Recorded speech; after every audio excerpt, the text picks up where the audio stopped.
After a months-long investigation into sexual misconduct allegations, Cleveland Browns quarterback Deshaun Watson has been given a 6-game suspension. The NFL began looking into Watson back in March of last year after a pair of Houston-area massage therapists filed civil suits against the then Texans signal caller.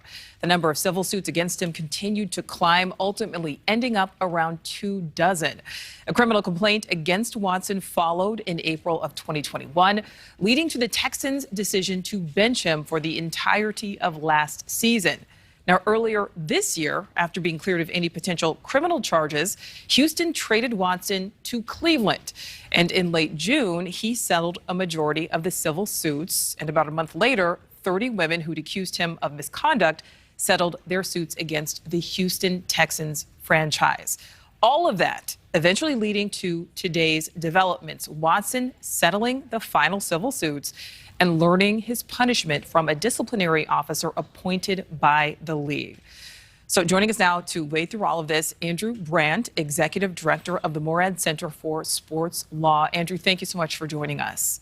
Good to be with you. All right, so there are a lot of details to all of this, but what do we know about what went into this decision to ultimately suspend Watson for those 6 games? Well, you mentioned it in the open. We have a new process in the NFL. It used to be Roger Goodell, the commissioner, being judge, jury, and executioner. Now he's not in that role. A part of the collective bargaining is there was a new process. The union and the league jointly named a former judge, Sue L. Robinson, judge from Delaware, to be the disciplinary hearing officer. And she heard the case, 3 days of testimony.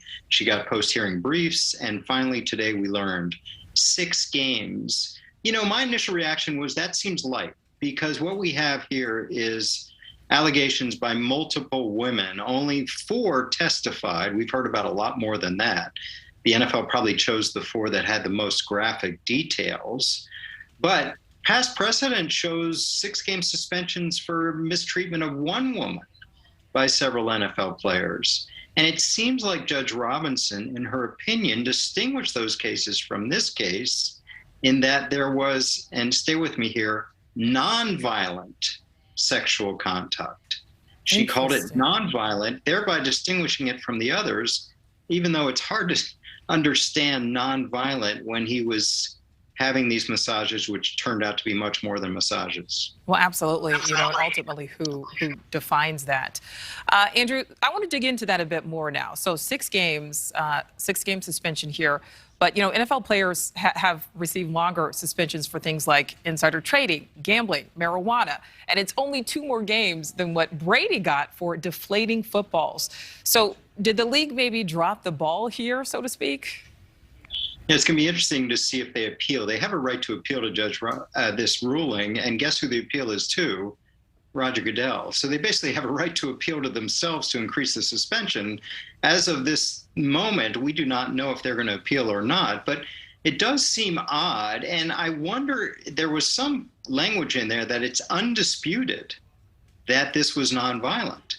So that would mean the NFL lawyers agreed, yes, this is nonviolent, and thereby they didn't have any precedent for a massive suspension. It is curious that it came out this way.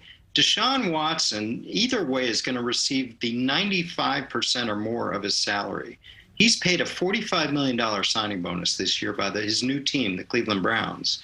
That money is not, I repeat, not subject to suspension. Wow. The only money subject to suspension is the $1 million salary.